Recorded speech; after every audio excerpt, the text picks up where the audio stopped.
Julia Anna, Socratic Intellectualism. Go ahead, Julia. Thanks very much, Don, and thank you all very much for coming. I'm very honoured to be given a place in this colloquium series. Some of you may have heard some of these ideas before, but I hope that today's presentation is a fresh look on the topic. It's certainly meant to be that. I do have a short handout which is in the chat, and I will put it on the screen briefly in the second part of the talk. When I'm talking about a few passages, I'll put the passages up, but otherwise I will just be giving the talk.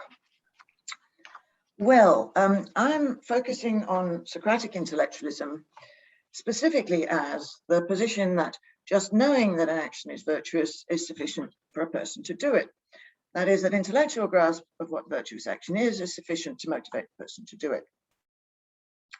Now, this is often thought to be a position in some dialogues of Plato and contrasted with the position found in Republic Book 4, where Plato recognizes parts of the soul, in some sense of part, which are distinct from the rational part which knows what virtue requires. And this is generally held as to be a change, an improvement usually in realism about our moral psychology. And those who hold that there is a position in some of Plato's dialogues called Socratic Intellectualism hold that this is an improvement. We assume that better ideas tend to be later in a thinker's oeuvre than less good ideas. Now I'm going to quote from Gregory Vlastos's influential characterization, where he says that Plato's new analysis of the soul transforms his conception of the motivational dynamics of virtuous conduct and of the nature of virtue itself. Whereas Socrates had thought reason all powerful, this new tripartite model endows each of the three parts with independent dynamism. That's a quote from his book, Socrates, Ironist and Moral Philosopher. That was in 1991. And of course, since 1991, a lot of water has flowed under a lot of bridges, and the thesis has been refined in various ways. But I think that formulation encapsulates what makes the thesis interesting and still worth discussing. Now, I'm going to suggest that we have no good reason to think that Plato first held Socratic intellectualism in this specific sense, and then changed to a less intellectualist understanding of virtue. That's a very large, ambitious claim, and clearly I can't make it out fully in one talk. What I hope to do in this talk is to contribute to this suggestion by bringing to our attention 2 points that are not usually discussed in this connection. Neither of them are radically new, I think, the second perhaps a bit more than the first, but they haven't, I think, been brought into fruitful enough connection with this problem. And taken together, I think, they shift the burden of proof. One point is interpreting Plato as holding Socratic intellectualism doesn't fit the methodology of Socratic argument as we find that. And of course, I'll say what I mean by Socratic argument. The other point is that there are overlooked indications in both some Socratic dialogues and in the Republic that Plato consistently assumes a conception of virtue as background, which is a conception which is neither that of Socratic intellectualism nor that of Republic Book 4. So the talk will fall into 2 parts. The first is the methodological part. The second part will focus on some texts, and that's when I'll bring up the text on the screen share. And together, I think these 2 points suggest that defenders of this view that Plato first holds Socratic intellectualism and then changes to a more realistic view of our moral psychology, that there's more that needs to be proved, at least. Now, as I say, these are 2 points towards the suggestion. I'm under no illusion as to being able to fully defend the suggestion I'm going to make, but I do think it's in the right direction and that the burden of proof here needs to be shifted. Now, first of all, my Socrates is Plato's Socrates. The issue of Xenophon's Socrates or the historical Socrates, those are different issues. From the point of view of this paper, Socrates is Plato's Socrates, and I'm just not going to deal with any issues as to how much Plato's Socrates reflects the actual historical Socrates or not. Now, I take it that since Socrates is always Plato's Socrates, and since he figures very differently in different dialogues, this is something to do with what Plato is doing with the figure of Socrates. And very briefly, I take it that for him, Socrates is always the figure of the philosopher, and that Plato's view about what philosophy is not rigidly fixed and differs in different intellectual contexts. And so I don't find a deep difficulty in the fact that Plato's Socrates figures very differently in different contexts. I don't think we need to assume from that there's been a difference in time of composition of the dialogue, or in which order we're supposed to read the dialogues, or wherever. This can just represent Plato doing different things in different contexts.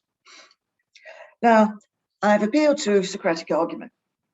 I take Socratic argument to be arguments in which Socrates argues against positions that other people defend without using positive views of his own that he argues from or defends. That's a very simple account. Might think that it's oversimple. I think this is what Socratic argument is in the view of his own school. It's what the Skeptical Academy thought Socratic argument was when they turned the Academy back from what they called dogmatic efforts, that is, putting forward doctrine, and returned to arguing against what other people claimed in those people's own terms. For the Skeptical Academy, of course, that was the Stoics. The Skeptical Academy argued against Stoic positions from Stoic premises, using Stoic premises against them. And they took it that that's what Socrates did. And I think they're right. Socrates argues about the position the interlocutor puts forward, but not Socrates' own positions. And he doesn't use his own positions in doing that. Now, sometimes it's thought, and when I was a lot younger, this was an accepted position, that this is a weak view of arguing because it doesn't establish positive conclusions. But I think it's worth pointing out, this is a very strong form of argument. When you argue against someone's position, the most powerful form of argument you can use is to show them they have a problem with their position without bringing your own into it. Then their discomfiture doesn't depend upon their accepting anything you accept. Socrates shows Laches that Laches has a problem with his understanding of courage. Laches and the other interlocutors are left realizing that they have a problem with their position that needs to be remedied. And it needs to be remedied whatever Socrates thinks or whatever anybody else thinks. They're thrown back on needing to remedy it for themselves. Socrates hasn't replaced one position for them, but with another. He's made them aware that they need to think for themselves about the matter in question. And this is a much more powerful and disconcerting form of argument than the one that just replaces one of your beliefs by another. And much of the Alcibiades is devoted to making this point. Some of this came up with Agnes Callard's talk in this series. And parts of the Protagoras are also devoted to making this point. So I said this is the ancient academy interpretation. And what I'm emphasizing from the present point of view is it's not linked to chronology.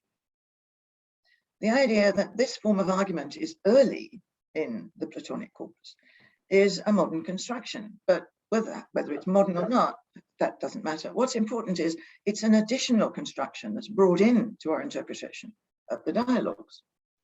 If we just start from the very simple point I've made about Socratic argument, we have a clear way of looking at the corpus and sorting dialogues as non-Socratic, Socratic, and partly Socratic. The non-Socratic ones, of course, are Timaeus, Sophist, and so on, that contain no Socratic argument. And there are the partly Socratic ones, Meno, Gorgias, Philebus, Cratylus, Protagoras, where some of what goes on is Socratic argument, and sometimes Socrates does something else entirely, etymology, for example. And the Republic, of course, holds partly Socratic. Book 1 has Socratic argument, the rest, of course, doesn't, and the methodological change is very clearly signaled. And Socratic dialogues are the familiar shorter ones, Lysis, Laches, Charmides, and so on, where Socratic dialogue is the focus of the dialogue. But of course, it also includes Alcibiades and Theaetetus, where Socrates employs Socratic argument, and this is what we are supposed to take notice of. Now, when we look at the corpus as a whole without chronology in mind, we can see some dialogues are Socratic, some are non-Socratic, some are partly Socratic, and this has nothing to do as such with any timeline, as I say, whether of writing, reading order, or whatever.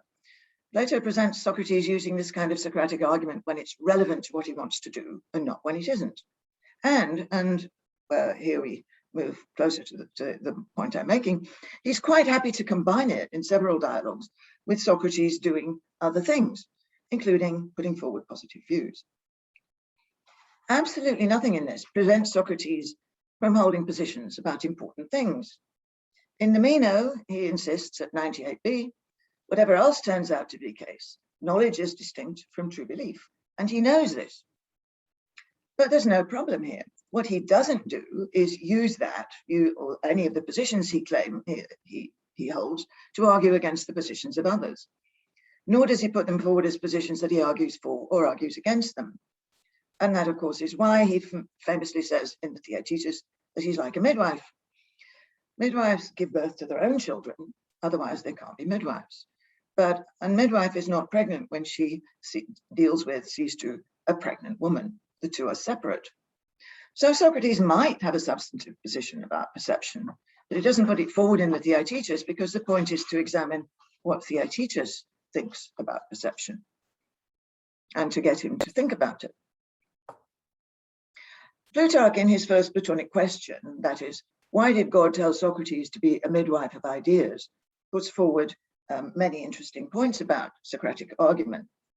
One very important one is that if it's difficult to think clearly about your own ideas if you're distracted by those of others. You can't question somebody else's views and bring your own into it at the same time. It's like listening to two conversations at once. You don't follow either of them.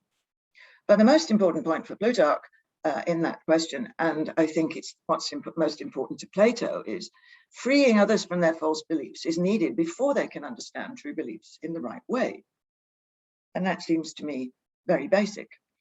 If Socrates had just given Laches an alternative account of courage to hold, he would have done nothing for him. Laches needs to see for himself that he has to think about and reject his own views before being able to understand any alternative. Laches, of course, like many other interlocutors, doesn't measure up to the challenge. So, as I say, I want to begin by sketching this straightforward view of Socratic argument because it does give us a clear picture. Socrates uses this kind of powerful argument in dialogues that are Socratic or partly Socratic without getting into questions about chronology or development or in general development of views, either Socrates or Plato's.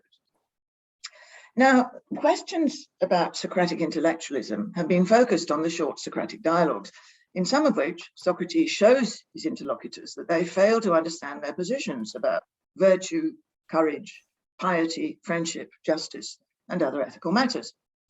These are positions that they put forward with great confidence, but they're shown to lack understanding of. And virtue and the virtues, and whether or not you understand what you think you understand about virtue, are central topics in these dialogues. And given this, we then go on to ask, where in Socratic dialogues, especially those shorter ones, do we find Socrates holding Socratic intellectualism? And obviously everything depends on how we understand the bland term holds. What we don't find is Socrates putting it forward in any form as a position that he's committed to, a position he puts forward as something he can defend by argument or argue from. Now, we do find Socrates elsewhere putting forward a position in this way, a position he's committed to, one he thinks he holds, he can confidently hold and defend. And that's, of course, in the Parmenides, where he puts forward the theory of forms in the usual overconfident, bumptious way that the interlocutors usually do, and where Parmenides uses Socratic argument against him. Now, crucially for the present issue, we nowhere find Socrates in this way putting forward, as a position he's committed to, the claim that understanding is sufficient for virtuous motivation. There's nowhere where Socrates holds this view in a way that commits him to it. When we read the early, what are often called the early dialogues, sorry, that was a slip, I didn't mean to commit to saying early. When we read the short Socratic dialogues, we nowhere find this.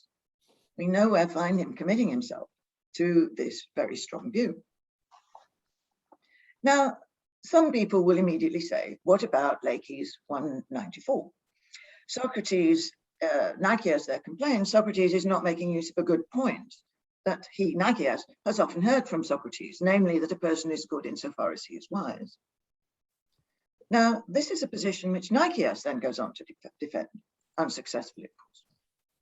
Now, Nicias thinks that because Socrates has discussed this position, and Nicias thinks Socrates holds it, thinks there's something in it, that he should bring it into the present argument against Leakey's. But that's specifically what Socrates doesn't do. He doesn't argue against Leakey's on the basis of this position, even though he previously discussed it. Maybe he even previously is supposed to have held it. Rather, it's brought in to be defended by Nicias because he's the one defending it. It's Socrates that now has the argument that demolish it.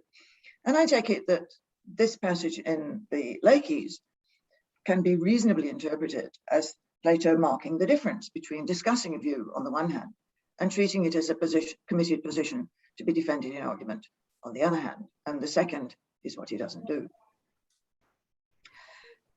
Now, this point that we don't find commitment to Socratic intellectualism in the dialogues, even the ones where Socrates is widely supposed to hold it, enables us to step back for a minute and consider the position itself. And when we do this, we can ask ourselves, why would Plato hold this? Why would anyone hold this? It's obviously false on its face. It's counterintuitive. At an intuitive level, nothing is clearer than the fact that we often do know what virtue requires and don't do it.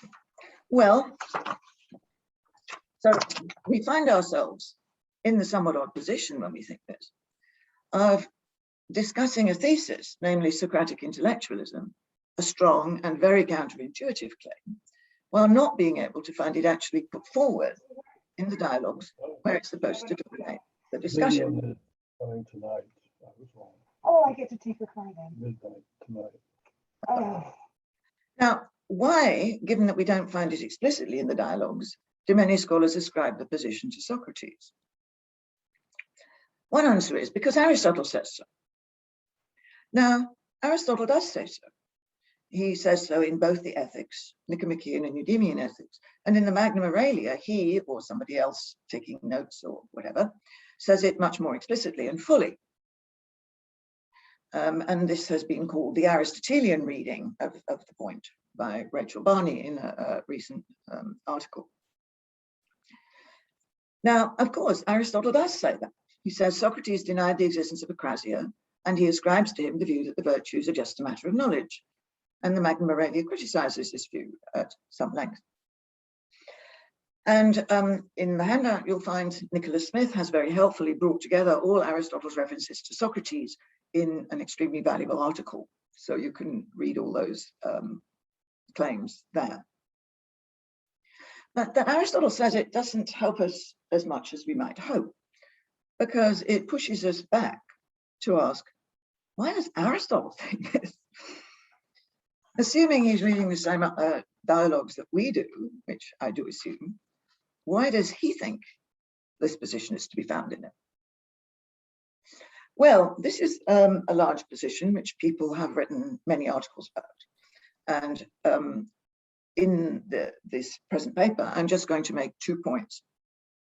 Firstly, Aristotle's way of reading his philosophical predecessors is, as is well known, marked by his tendency to read them in ways amenable to Aristotelian argument, rather than by trying to understand them in their own terms. Aristotle doesn't try to do that because he doesn't find it useful to argue in other people's terms. He takes his predecessors at their word and criticizes them in that way. And often, of course, this leads to him arguing in ways that seem to us over literal and insensitive to the context. My favorite example of this is when in the Meteorologica, he uses arguments from geography against Plato's description of the world in the myth in the Phaedo. Aristotle says impatiently, rivers don't flow down some hole into Tartarus, they flow into the sea. So he can be over literal in that kind of way. Now, it's pretty much agreed by scholars, I think, from the language of Aristotle's claims in the Ethics, that he has in mind here the passage at the end of the Protagoras, where Socrates says knowledge is not dragged around by a slave, and so on. This is the bit where Socrates makes Protagoras unwillingly argue with him, with Socrates and against the many, that assuming a version of hedonism, there can be no such thing as akrasia. And modern scholars have very often followed Aristotle in making this connection. And they claim in the Protagoras, Socrates argues committedly that there is no such thing as akrasia. Now, on this view, the passage in Republic 4, which argues in a way that makes akrasia appear vividly real, looks to be a counterpoint to that. We have two passages which seem to, so to speak, argue with one another. And I think that is at the basis of many people's arguments about Socratic intellectualism. So, does Socrates argue committedly in the Protagoras against akrasia on the basis that knowledge is not to be dragged around? Well, again, here's a point which I can't argue fully in this paper, otherwise it would take up the rest of the paper and we'd never get to the second part. My view, which I've argued for some years ago, and you can, if you're interested in this issue, there's a reference to it again in the handout. This is interpretation of the Protagoras. I will just state the view here. I have argued for it elsewhere, and I can't bring all that material in here. The Protagoras, I think, is in some ways a showcase for Socratic argument. Socrates gets Protagoras to commit himself to a thesis about the virtues. He argues against Protagoras in terms of virtue after virtue. Protagoras does his best to evade this kind of argument. In the second argument, he's just walked through it and has to agree that he's said something conflicting with what he earlier said. But he keeps deflecting, evading, refusing to take up the position of arguing for a thesis. At the end, when the argument in the dialogue reverts to the original argument about virtue, Socrates forces Protagoras to argue in the Socratic way by joining forces with Protagoras against the many. It's a tactic he's used already in the first argument. And in the end, he does finally get Protagoras to agree to something contradicting what he earlier said. And so Socrates has won. It's a public competition and Socrates has won. Protagoras is very unwilling to admit defeat, but he finally does.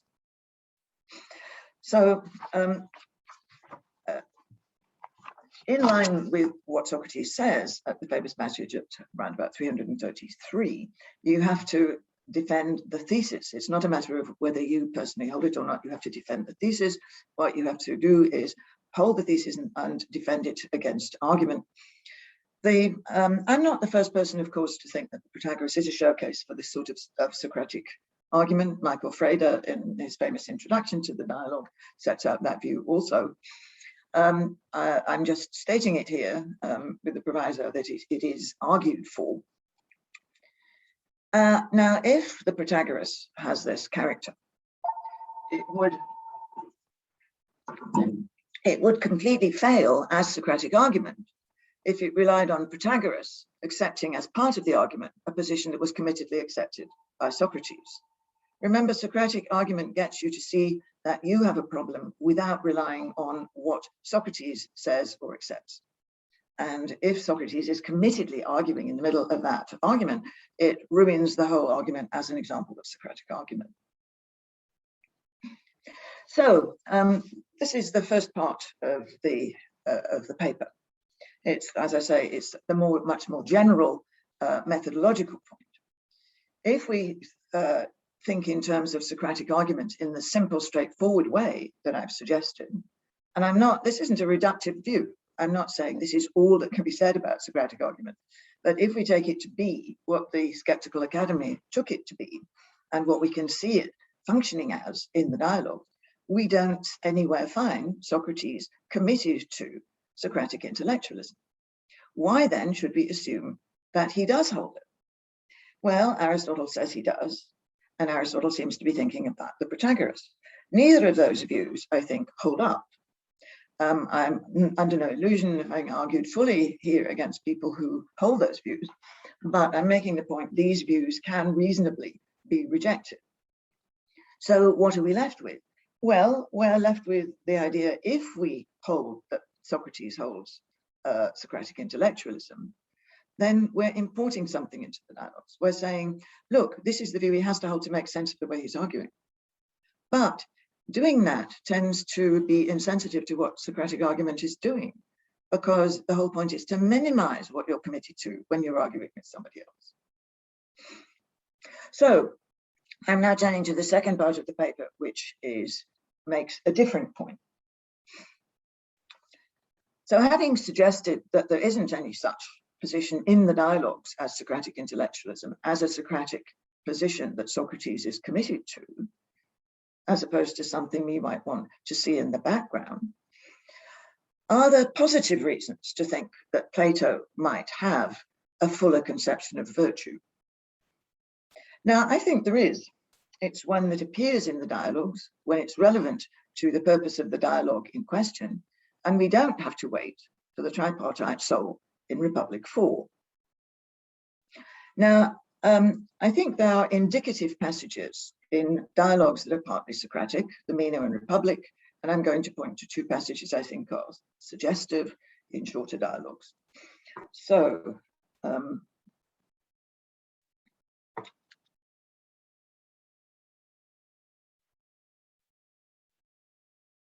right.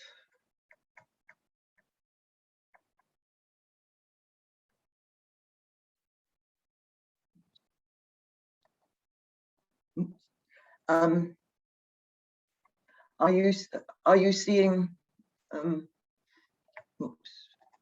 are you seeing the handout? Yes. Yes. Yes, okay, good. This is the well-known passage at Meno, 87 to 89a.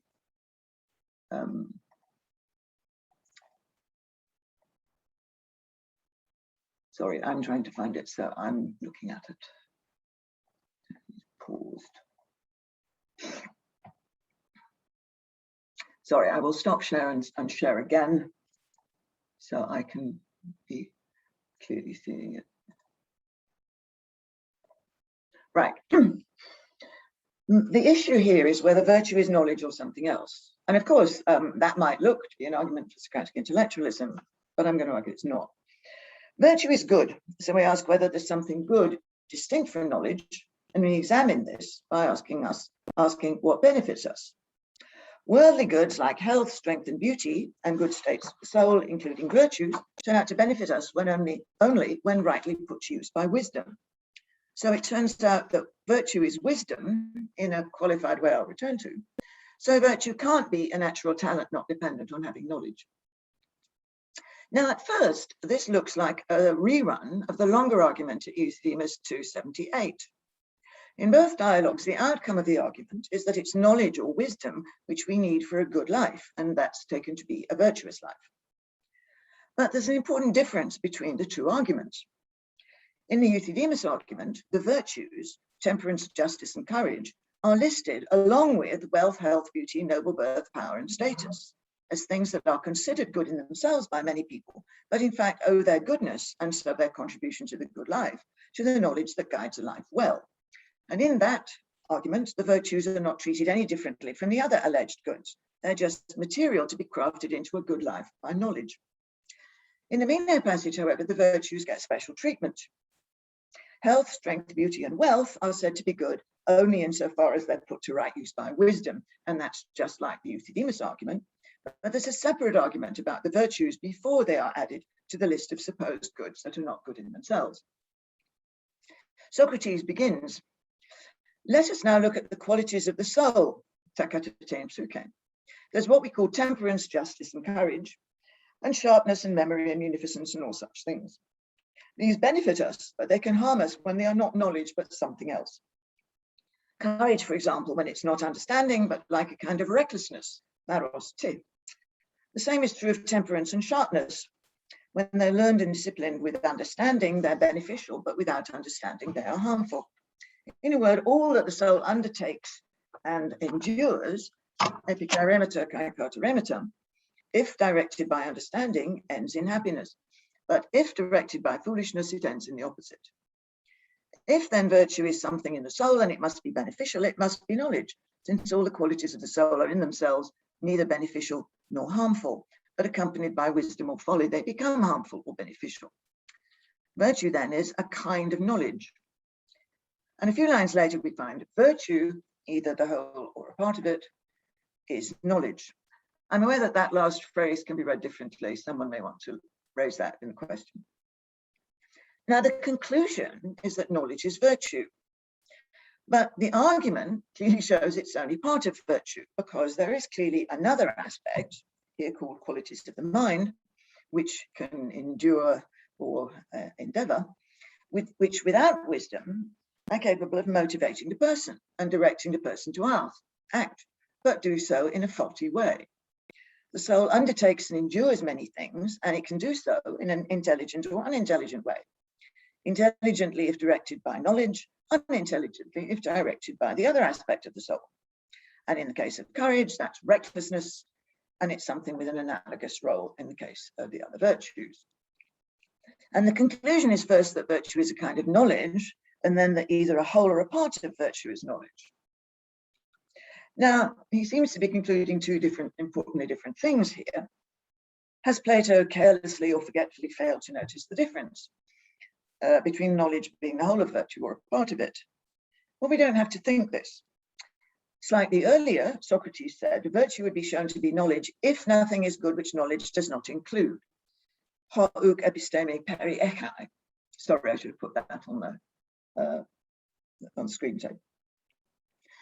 Now, it's clear that knowledge is crucial for virtue. And Plato characterizes his argument as showing that knowledge is virtue, but he also twice qualifies the point in a very obvious way. It's not a simple identity statement here. Conspicuously, he qualifies it in light of the argument he's just put forward. Knowledge isn't all of virtue, because we can function without it, though we go wrong. And it's clear that there are two aspects to virtue here. There's the directing intelligence, virtue or knowledge or wisdom, and there's also an aspect on which this directing intelligence needs to be imposed. And this aspect is independent of knowledge, since whenever the soul undertakes and endures anything, it can function in the absence of intelligent direction. Though when it does, it leads the person in bad directions away from virtue. So knowledge steers an aspect of the soul which without it carries on but goes wrong. This important point about the virtues is absent from the Euthydemus argument. And it's made in the Meno, I think, because it's relevant to what the Meno is about. The Meno is about virtue. And so Plato finds it necessary to say something about the special case of virtue, which he didn't in the Euthydemus. Virtues then develop when the guiding intelligent aspect gets the other aspect, the other qualities of the mind, to follow it. And if not, the person develops a disposition which is not a virtue. We get the example of recklessness rather than courage. Do we find this conception of virtue in other Socratic or partly Socratic dialogues? Not explicitly, but I think we can sometimes see it underlying the arguments in them. For example, there are two passages here which I don't claim to be more than suggestive. I'm not laying any weight on them. Crito 47d. Socrates is urging on Crito we should follow expert knowledge rather than what most people think, as an argument about expertise. When it comes to justice, respect, and goodness, he says, we should follow the one person with understanding, if there is one, whom we should respect and fear, more than all the rest. For if we don't obey him, we'll destroy and corrupt that aspect of us which is improved by what is just and destroyed by what is unjust. This is simply the common sense idea. We have to respect somebody we take as an exemplar of justice to learn from them. It's not just a matter of learning in the straightforward sense. We can't learn from somebody if we don't first respect and fear them, if we don't admire them. And in the final stretch of the Protagoras, 360b, this is the point when Socrates finally gets Protagoras to admit he's committed to the position in conflict with the earlier one.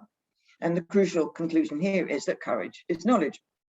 But right at the end of the long argument to show this, we find the courageous, when they do feel fears that are not disgraceful, nor is their daring disgraceful. The cowardly, however, the overdaring and the crazy, do feel fears and daring that are disgraceful. And it's ignorance and stupidity that bring about this disgraceful daring. Now here, the knowledge that the virtuous have appears as the cause of the rightness of the way the courageous feel both fear and daring. And correspondingly, the ignorance of the bad appears as the cause of the wrongness of the way they feel fear and daring. And we find this right at the end of the argument to show that courage is knowledge. In that respect, it's a very interesting passage, and its interest was pointed out by my former colleague Ratchet Cantico.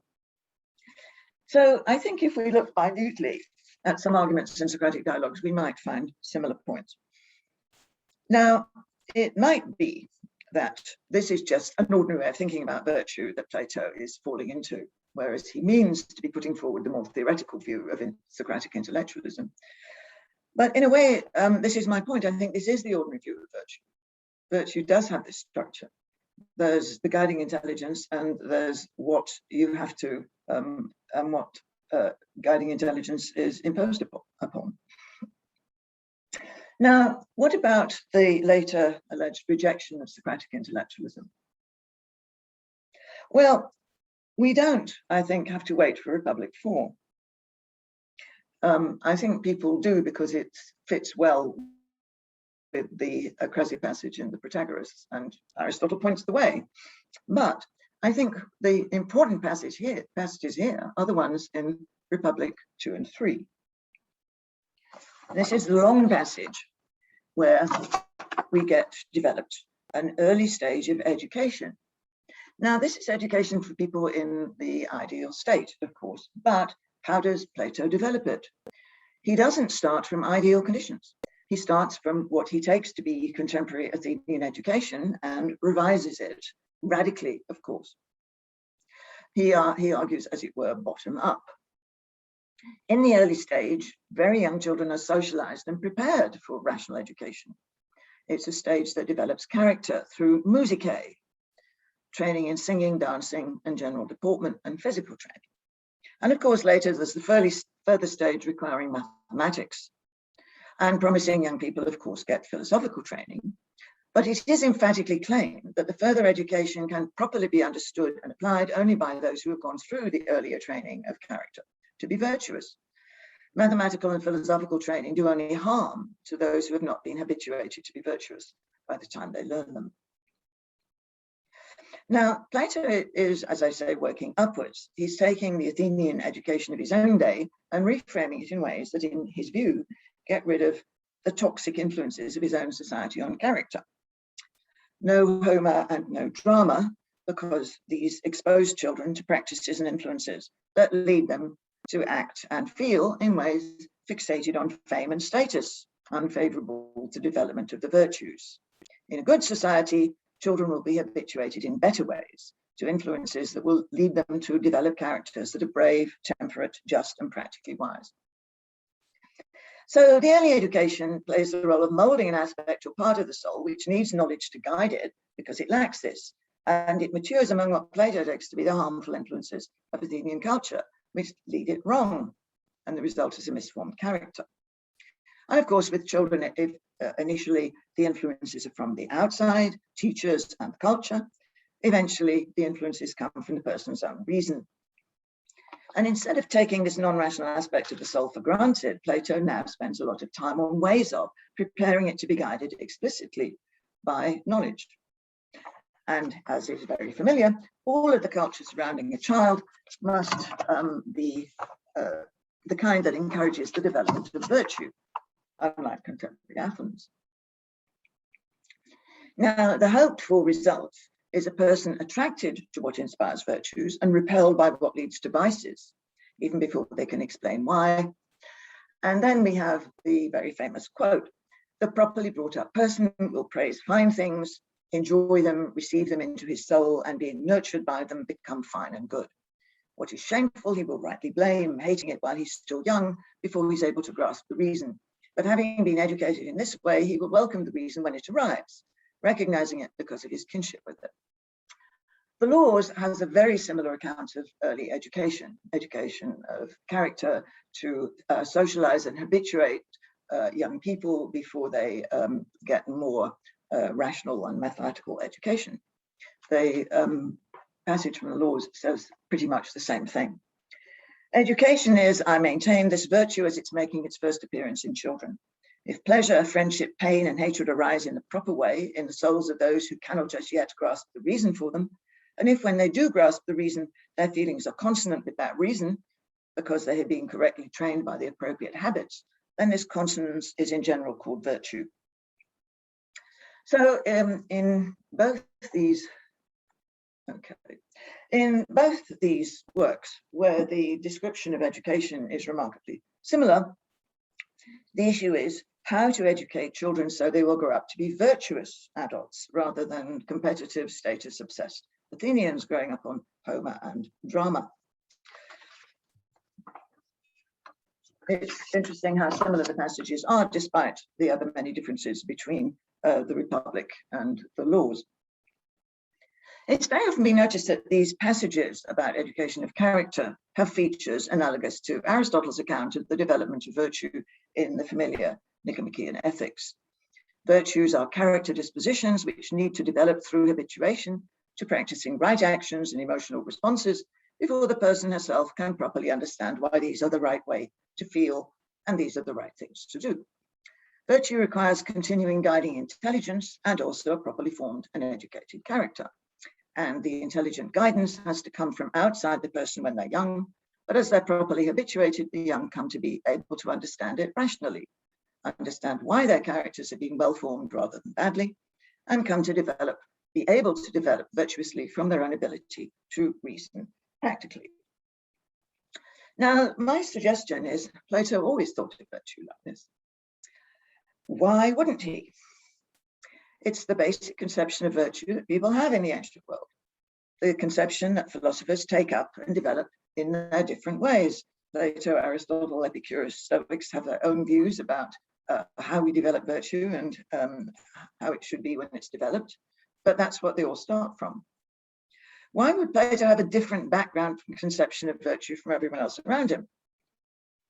And of course, in the Republic, we see him developing his own philosophical ideas about virtue in famous ways, and its requirements become highly demanding and diverge utterly from the everyday conception. But why would he start from a different background conception from the everyday one? Virtue is a matter of habituation to good character, whose development requires both the development of understanding and that of appropriate feelings. And I think that's my suggestion. That's the notion of virtue that he always had. He doesn't lay it out explicitly till Republic 2 and 3. Why there? Well, these are the Republican Laws are the political works where it matters about people's education, where he starts to take seriously what would it be for virtuous people to be educated in a way that makes them able to be virtuous, as opposed to everyday Athenian education. There's no reason to think that this is a change from a period when he thought something else about virtue, or had Socrates put forward something else about virtue. Nor do we have reason to think it's a result of the theory of the soul in Book 4 of the Republic. It comes before then, and it's not used in the account of the development of virtue, either in the Republic or in the Laws. So what we have is, in the Socratic dialogues, there's more of a focus on the understanding aspect of virtue. It's not till the political works, Republic and Laws, that Plato starts to take seriously what it is that there's this other aspect of virtue that requires habituation, because if it doesn't get the right habituation, it can lead the person wrong, and they will develop vices instead of virtues. Now, why then do we get the focus on education in the Socratic dialogues that has led people to think that actually there's a position in these dialogues that virtue is nothing more than that? Well, my suggestion about that is that Plato is focusing on what's relevant to him in different dialogues. What's relevant in the passages in the shorter Socratic dialogues is this: The interlocutor is claiming authority about piety or virtue. What's relevant for Socrates is to show that he's no right to do this because he doesn't understand what he's claiming about. He can't give an account of them. Now, Socrates can show this, that the person lacks understanding, by argument. That's when they discuss the person's intellectual position about temperance, piety, or whatever. Neither of them need be thought to be unaware that holding positions about what piety or justice is comes after a long upbringing and habituation. But the habituation and education itself is never what's discussed about virtue in these Socratic dialogues. Why? Well, it would be rude to respond to your interlocutor's position by saying or implying, well, if you hold that, you must have been badly brought up. Well, Socrates isn't afraid of being rude. He can be shockingly rude. What's more important here, I think, is your interlocutor's upbringing and education is not something you can argue about, not in Socratic argument. If you make the charge that your interlocutor's position is no good because he was badly brought up, that puts an end to argument. It might start a dispute or a fight or something like that, but it puts an end to argument. Now, Plato does in fact think that his fellow Athenians are very badly brought up, and that's why they have bad characters and bad beliefs about virtue. That's obvious through many of the dialogues. And I think we can see it in the portrayal of Anytus in the Meno. But he discusses upbringing and education only when that becomes relevant to something else he's doing, namely the construction of an ideal society. That's when he's got something that he can sensibly develop and discuss in the interest of his philosophical sketch of an ideal society. When Socrates is arguing with his fellow Athenians about virtue, what he can do and what is urgent for him to do is to show they lack understanding of what they claim about temperance and piety. He can't argue with them about their upbringing and its effects. He can show them that their beliefs about virtue are confused and they need to think further about it for themselves. And that's what he does. Only in the larger context of the Republic does Plato turn to the upbringing behind their holding those views. So we don't then need to suppose that Plato first puts forward Socratic intellectualism and then changes his mind. As I've said several times, I've not put forward a full defense of this. That would require a different sort of paper, much longer one. I hope to have said things that shift the burden of proof. Given that we don't find Socratic intellectualism explicitly put forward, why think it's there? Well, Aristotle and Protagoras, but those points can be met. Why not accept the simple, straightforward interpretation of Socratic arguments in the Socratic dialogues that I've suggested? And when we're looking for a conception of virtue in Plato, why not follow the lead of the passages in the Republic and Laws, where we get long discussions of the development of virtue? Before he developed a theory of parts of the soul to underpin the account of justice in the Republic, Plato's conception of virtue, I suggest, was a shared background conception. Sources of motivation guided and trained by practical intelligence. Now, as I said, this paper has consisted of two parts pointing to two rather different sorts of consideration, but they can be seen as negative and positive sides of my suggestion. I first take seriously the idea that what we don't see is what we don't get. In the dialogues where Socrates is supposed to put forward intellectualism about virtue, it's not there. And I think more strongly, I've suggested his methodology precludes that. And then I've suggested Plato's background conception of virtue is there in plain sight in parts of the dialogues where it hasn't been taken to be the background conception of virtue that Plato is working with. Now, I'm finished with just one point. I agree this has been a very large and ambitious paper. No, it's been a large and ambitious suggestion for which I've put forward some reasons in this paper. My suggestion is weaker than the alternatives that hold that we find Socratic intellectualism in the dialogues. It requires us to build less into the dialogues. We don't need to find Plato first holding a very counterintuitive position, then rejecting it on the basis of a complex theory. Rather, we can just find something that's there all along, Plato accepts a background view of virtue, which is everybody's view about virtue. It requires both intelligence and habituated motivation. He talks about one aspect of it when that's what he wants to talk about, and another aspect of it when that's what he wants to talk about. Now, this might appeal to those of you who think simplicity in interpretation is a virtue. Thank you.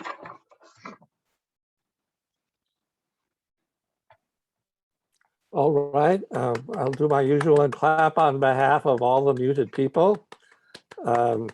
Those of you who've been to these before know that we do the question period using the raise your hand function. So please do raise your hand if you have a question or comment. And there are a lot of us here, so please be concise. William Altman.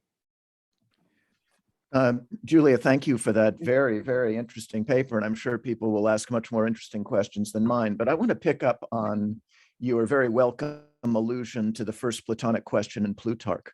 And to ask a question that honors your great services to the Alcibiades major that figured in this paper and going back to Honus 1985. The four-part analogy between, kind of external background noise and silence as opposed to intellectual quiet of not having too many opinions and the kind of God-enjoined silence that Plutarch uses. I want to ask you if you see any merit to my view that is an indication that Plutarch was familiar with the four-part visual analogy in the disputed lines in Alcibiades major between 133 C8 to 17.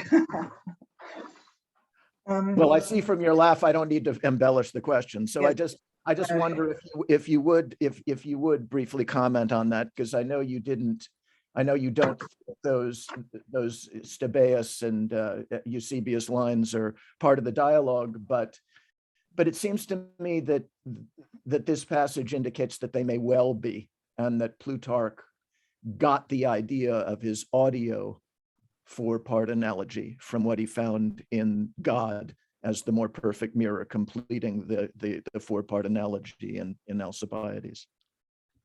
Well, that's an interesting idea. I'm a bit disappointing.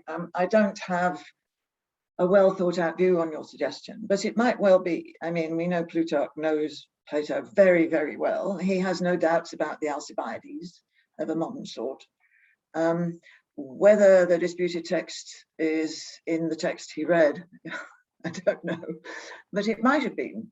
I used to think, no, let's get rid of it, but I think that's a bit quick, a bit too quick. So yes, thank you. I'm afraid I don't have anything sensible to add on that, but that's an interesting suggestion. All right, Robin Waterfield. Yeah, thanks, Julia. It's hard to disagree with you that it's not easy to find passages in the dialogues where Socrates actually commits himself to intellectualism.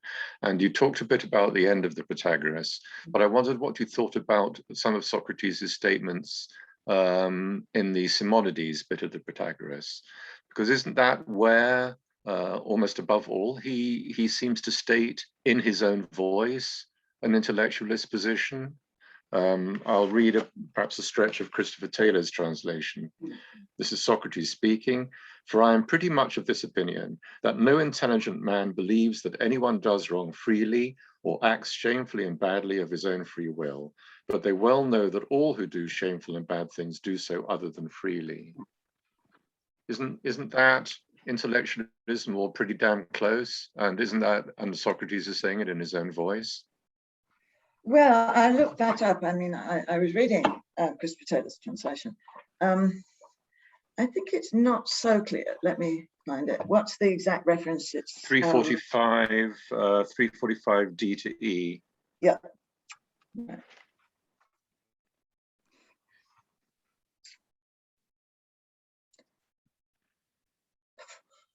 Sorry, looking back on page 345 D to E.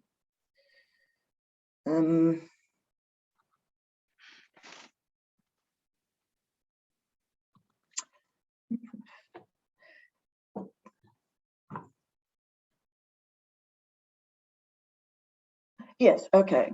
For I know this, tutor. What is it he knows? Well, I disagree with Christopher's translation though. The Greek says, Udais ton sophonandro hegaiton. None of the wise men think this. I take it that it's not his own there. Doesn't have to be. He thinks it's what one of the wise, I mean, we know when Socrates says one of the sophoi, it's often in a slightly sarcastic or detached way. So that's how I take that. I guess I think in the Simonides passage, he isn't really, he may be, even if he is committing himself to it, I think it's for the purposes of interpreting the Simonides poem, which he doesn't, I think, from a broader context take seriously. I don't know, what do you think of the him you saying sophonandro? Do you disagree? No, I think your way of taking it as slightly ironic or sarcastic as possible. But I think it's a passage you need to take account of at any rate. Yes, no, I agree, right. Okay, Howard Kurzer. Thanks, Julia. I got a little bit lost when you were talking in the Protagoras about the part where Socrates and Protagoras are arguing with the many. I gather you were saying that that's not Socrates's, whatever intellectualism is expressed there is not Socrates's view, and it's not Protagoras's view, and it's clearly not the many's view. So whose view is it? We don't know. Plato doesn't tell us. It might be one of the sophoi. He's bringing it in as a position that he uses to get Protagoras to contradict what he says earlier, and therefore, lose the argument. Does he believe it? I don't think so. I mean, it certainly is not consistent with anything else said with the view about pleasure in the other dialogues. So even if he thought it was a view worth defending, he didn't. That's not a view sustained outside the dialogue. But I think it's a view he brings in to force Protagoras to defend the thesis, which he is going to show Protagoras that. So he's trying to show Protagoras that he said P, and now he's forced him to say not P without taking on what Socrates believes. Because that, if it were Socratic argument, that would spoil the Socratic argument. Now, if showing that Protagoras contradicts himself depends upon the assumption of hedonism, that needn't worry Socrates. Socrates need not be committed to it. Now, that depends on reading the reading of the Protagoras that I've said, I and other people have put forward. And I agree, it needs more work to show that. Yeah. Thank you. All right, Tom Flozo. Yes, thank you very much, Julia. Great paper. I have a question on the methodological part of the paper and some possible difficulties or that arise for taking the sort of the skeptical academy's view of Socratic argumentation and looking at the short Socratic dialogues on that light. In particular, the skeptics, as you pointed out, the skeptical academicians were concerned with the sophistic, the Stoic account, the Stoic positions, which are pretty well worked out, right? And so they can say, look, your positions about whatever, contradict this your view about bodies intermingling, whatever. But I mean, I don't know whether Socrates is not discussing with professional philosophers or people who have systematically worked out their views. And in particular, I'm thinking of in the Laches, where Nicias says, you don't realize, Lysimachus, that, you don't realize, Laches, that when you start talking with Socrates, you end up giving an account about yourself and about your way of living. So it may not be, that might open the possibility that what Socrates does is not simply bring up positions that the interlocutor, officially endorses, but rather draws the interlocutor's attention to something that maybe Socrates thinks is true, that he thinks that the interlocutor has overlooked in the position that he has endorsed. And so I'm thinking of, in particular, one example of this would be in the beginning of the Meno, when Meno seems very happy to define virtue as being successful. And then Socrates says, well, don't you also, you think it's being successful in an unjust way? Well, I mean, that wasn't part of his thesis. I mean, he wasn't, so Socrates is bringing up something that we might think Socrates endorses, and that he thinks that Meno will also endorse. So, I mean, what do you think about that? Are there some of the things that he brings up that he, even though he's not saying, I will argue into this, but saying, look, isn't this true, in a way that says, I won't use it as an part of the argument unless you agree to it, of course, but nonetheless, I'm drawing attention to it because I think there's something to it. Right, thank you. Well, first of all, yes, you're right about the Skeptical Academy. They're arguing against the Stoics, and this is philosophers arguing against philosophers. So they're arguing against it's very clear what's happening. They're arguing against philosophical theses.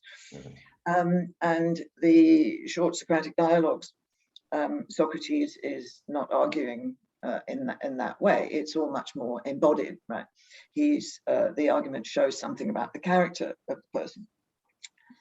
And right, I did say, hopefully, I don't think what I said is all that needs to be said about Socratic argument, just that it does have this central feature. And I take it the feature means that Meno talks about virtue as being success. And then Socrates says, what about success, obtained in a way that's not virtuous? Well, is Socrates getting Meno to see there's something wrong with his beliefs by taking on something Socrates himself is committed to? Well, Meno accepts it in its own right. He's not accepting it because Socrates is saying it. And you could say, in a way, Socrates is pointing to something that's generally accepted by himself and by Meno and other people. That is, Meno doesn't have to say, oh, I accept that virtue is only success obtained virtuously because you've said so. I haven't, because I've learned something from you. This is something he already did think. Now, of course, there's a problem, there are conflicts going on in Meno's beliefs, but Meno already believed that. He didn't have to believe it because Socrates is prepared to defend it. So if Meno had said, no, I think I'm turning into Callicles, I don't think you do need justice, then the argument would come to an end. Right? He has to accept it for himself. Yeah, if I were to give you one more example, I think I'm basically agree that he doesn't force his views and doesn't expect people to believe them because he's enunciated them. But there's another example in the Gorgias where Socrates is arguing with Polus, I believe, and saying, well, don't you think that all kala or agatha, and so he's going to make an argument that all, that's going to, Plato is having us suggesting that Socrates has an argument ready if this fellow will accept that all kala or agatha and vice versa. And Polus says, no, I think some things can be kala, but not beneficial. And so then he goes to a second position, say, well, maybe you will accept, I'm not quoting exactly, maybe when you think of kala, it's either pleasant or beneficial. So one might think Socrates really endorses the first. He is unable to draw the attention of his interlocutor to such a degree that the person will accept it. So he goes to a second step. So you might think he's trying to get at something true. The person doesn't accept it. He doesn't insist, of course, then you're right. The argument would be at an end, but he goes to a second. I mean, that's just one more example to think about. Right, yes. I take it I was just pointing to fairly straightforward aspect of the argument that he's got to start from something Polus accepts and is prepared to defend. There's no point saying, well, you ought to think that because of the following reasons. He just says, okay, let's find something you do accept. As I said, that's the sort of simple point that I think is always going on in Socratic argument. It always starts from what the other person holds.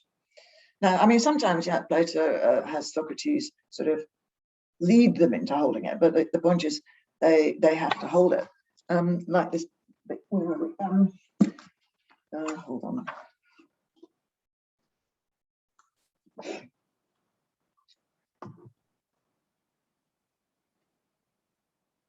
Yeah, the Protagoras 333c. Well, do you believe there's Socrates? And Socrates, Protagoras, and Socrates says, if you wish, I do like her. And Socrates says, well, it doesn't make any difference to me whether it's you who are answering. It's the logos which I'm most excitated. It's the logos which I'm examining. And right, I'm the questioner and you're the answerer, and we're examining it excitated. So for that to be the case, the person has got to accept it, whether Socrates believes it or not. Yep, thank you. All right, Mark Johnstone. Thank you for a very interesting and provocative paper. So I want to ask you about your definition of Socratic intellectualism. So there are various different ways in which this view can be understood. You're very explicit both in the talk and on your handout that you have in mind the position that, quote, an intellectual grasp of what the virtuous action is sufficient to motivate a person to do it. Now, I've always been inclined to think that the key thesis here is more something, to paraphrase the Protagoras, something along the lines of, one always does what one knows or believes to be the best thing to do at the time, or one never acts contrary to what one knows or believes to be best at the time. And these views differ, of course, because although, as you said in the paper, it's absolutely true that Socratic intellectualism as stated by you seems pretty clearly false. People often know what the virtuous thing is to do and to do is and fail to do it. It's less clear cut that people actually act contrary to what they know or believe to be best at the moment of action. For example, a vicious, greedy money lover might have grasped what the virtuous thing is to do, but not do it.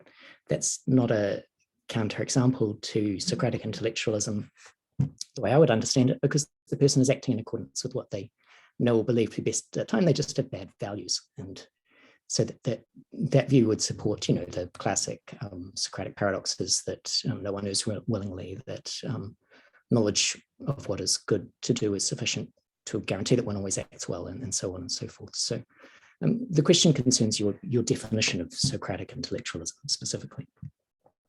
Right. Well, I take it that the Socratic paradoxes, the ones that are usually called that, yeah, are independent of the conception of Socratic intellectualism I'm talking about, because you can worry about whether anybody does wrong willingly or freely, as Chris Patello translated, and still hold that what I take to be the normal background view of virtue is still a problem, right? And you can dispute whether it's better to be wronged than to wrong. That seems to be quite orthogonal to Socratic intellectualism. So I take it I'm arguing against what Gregory Glastos defined as that, and which I take to be what people have thought to be a necessary background assumption going on in the shorter Socratic dialogues to explain what Socrates does. Right. Does that answer your question? Yeah, so the case of a person who has mistaken beliefs about what is good, so they might grasp what the virtuous thing to do is but fail to do it. Would that be a counterexample to Socratic intellectualism and your understanding of what that is? Because it looks like a counterexample to your definition. Well, sorry, what's the example again? Right. Somebody who has a mistaken view. Yeah, so take the greedy money lover, for example. Yeah. No, not necessarily, because you might have that view because you've been badly brought up. And indeed, Socrates' arguments in the Socratic dialogues don't really deal with the person who has that bad view because they've been badly brought up. That whole question isn't really dealt with until the Republic, where Plato looks about how virtue develops. All right, maybe we should move on. Stephen White. Yeah, thank you, Julia. It's a question pretty much along the same lines as Mark's. So I'm not sure who moving along, but I have the similar worries about just, I guess, unclarity about what is involved in the intellectual grasp here. Looking at the three passages that you give us, sort of in the spirit of Socratic argument, dealing with the premises of given us. What, in your view, is in these examples counters a kind of, to take the second half of your paper, kind of background presence of at least we might call it cognitivism if we don't want to call it intellectualism, implicit in where people go wrong. As Mark was pointing to, a sort of a general case of somebody doing what's wrong because they believe it's wrong. Isn't there an implicit cognitivism that is people do what they think is right, but they're mistaken in the Meno passage? Likewise in the Crito, where we don't want to rely on what most people think, just do what people who are wrong would do. And so to what extent is there the gap between knowledge and mistaken belief critical to your argument about Socratic intellectualism? I guess that might be the way to put the nub on it. Well, the Crito is an interesting case. I mean, that's where Socrates does argue from what's agreed between two people. He argues from it, right? And he says we need to have to start from commonly accepted premises, because otherwise there's no koine boule, there's no common deliberation when we're coming to a conclusion.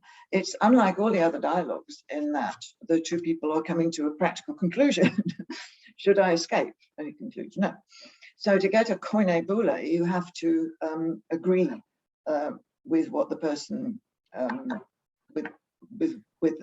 you have to agree with the starting points that the person you're talking to has. And I think that's rather different from Socratic argument.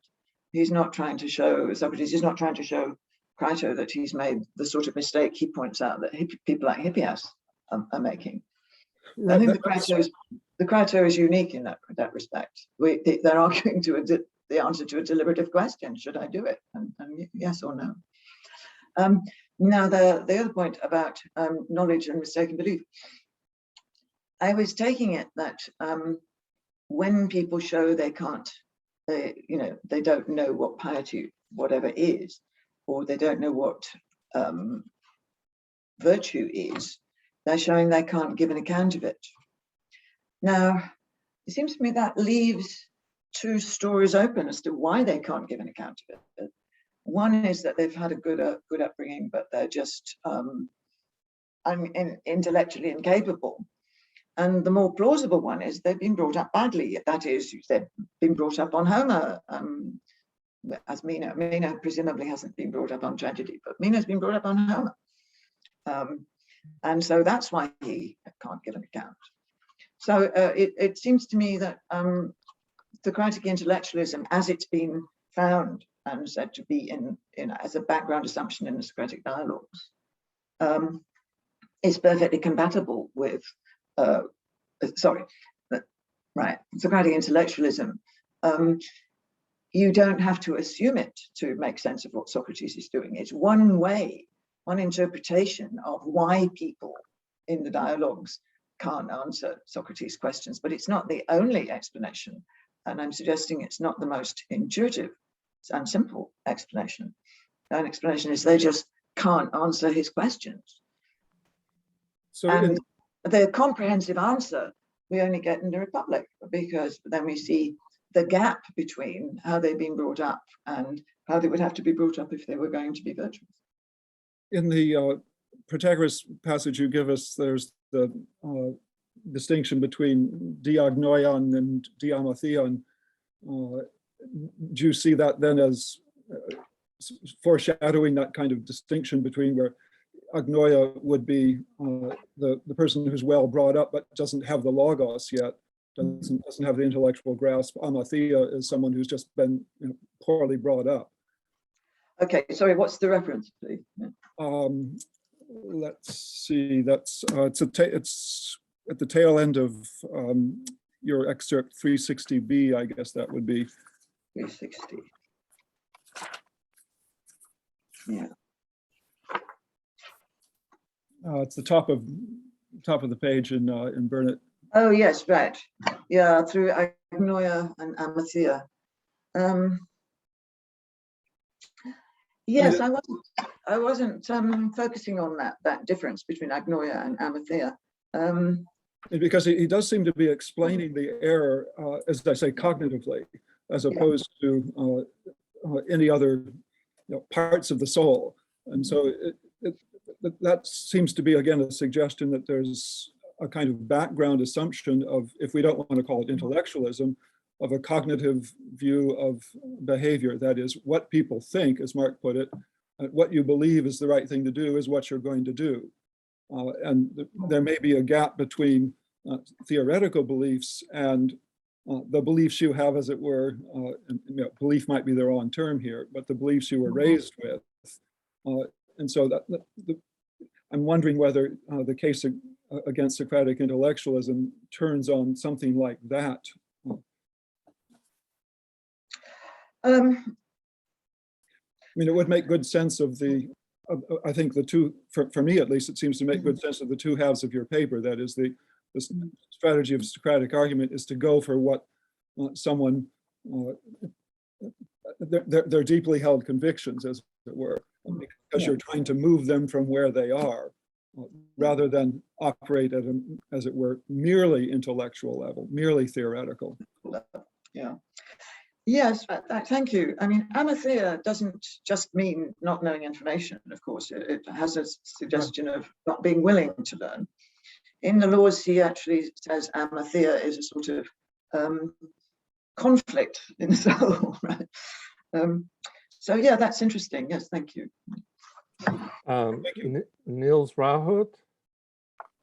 Yes, thank you, Julia, very much for a great paper. And I think I'm actually convinced. So my point is actually just to help me stay convinced.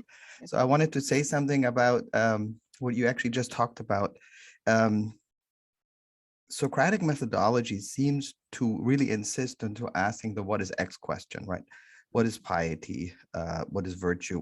And it seems to me that what is presupposed in the Socratic mythology is that if you have one counterexample, one little counterexample, then somehow your account becomes inconsistent. But if you think about it, if there is this common sense background assumption which is shared by Plato and perhaps Socrates and Aristotle, if we go to Aristotle, for example, Aristotle would never insist on something like giving a perfect account of a virtue with one counterexample. He says in ethical matters, right, we don't expect the same kind of precision as we expect in mathematics.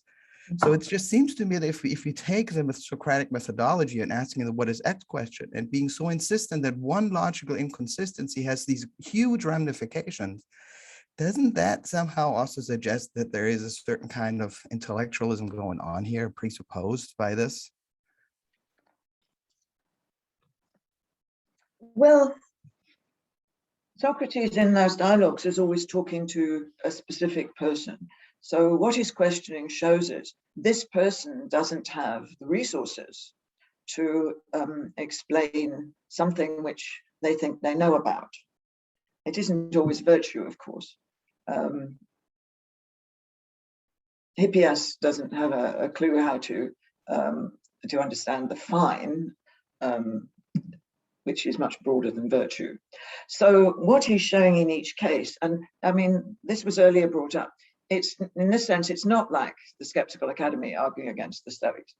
His argument is with this person, and it shows this person does not understand what he's talking about. Now, it matters because this person thinks he understands what he's talking about. And in the case of people like Hippias, this person is holding forth and making long speeches and being paid a lot of money for holding forth. And yet they don't understand, this person doesn't understand what they're talking about. And that is one very convincing way of showing somebody doesn't understand what they're talking about. You give them an example and they can't deal with it. does this commit him to a general abstract view that you only need one counterexample, and the definition is no longer a going definition?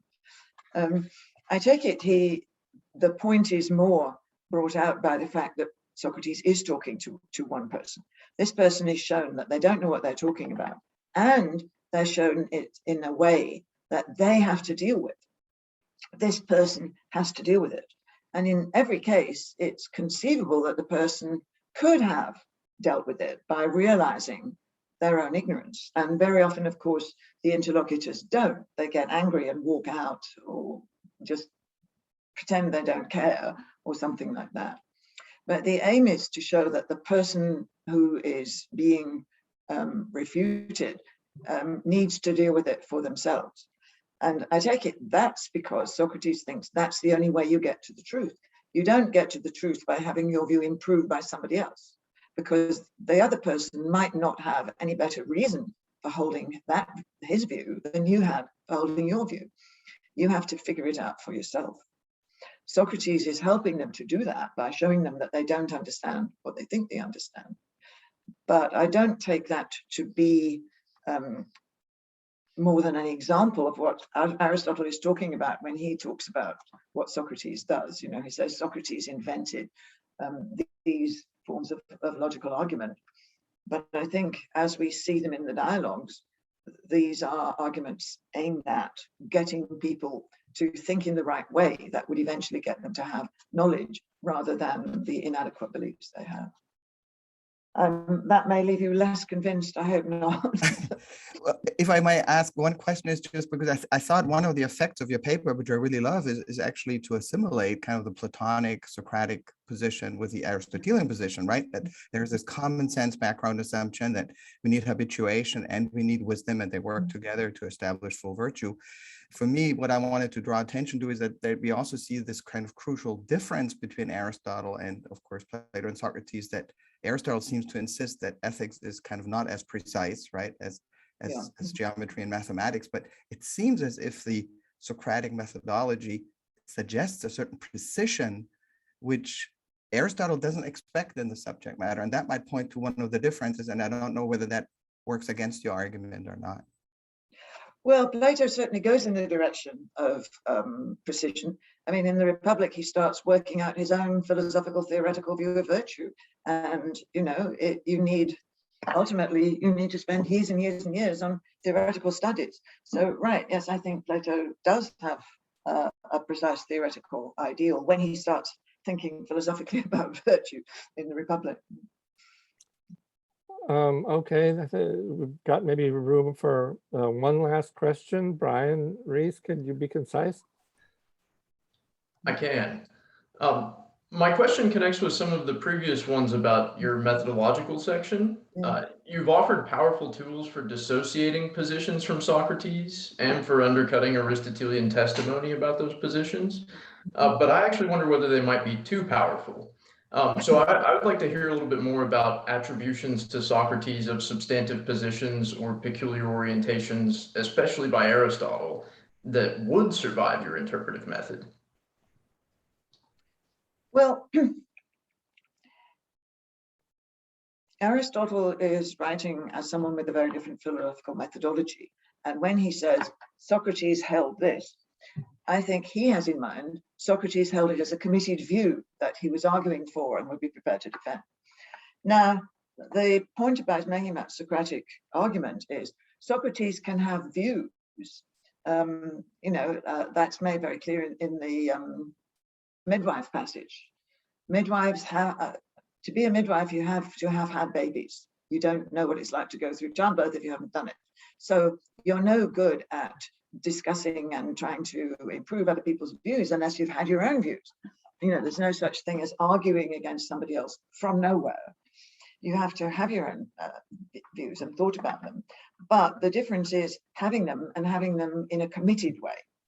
I think Aristotle thinks Socrates in Plato, whether he thinks he's the real Socrates or not, I'm not getting into that. He thinks Socrates in Plato has committed views because for Aristotle, that's how you'd work philosophically. Socrates in Plato, I think, is capable of having views, but in the Socratic dialogues, they're not committed views. And I think for the reasons Plutarch lays out.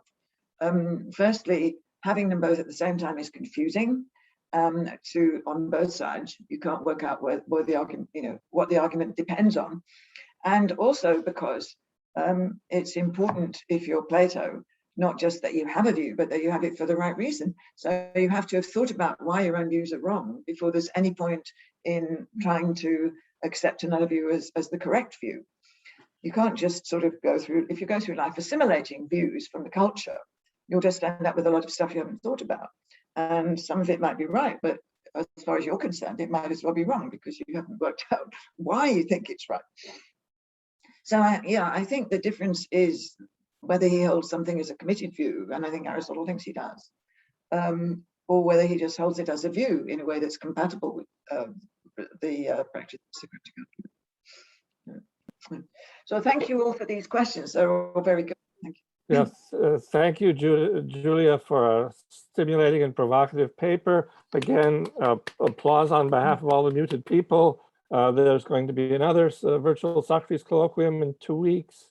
I hope to see you there. Thank you for coming.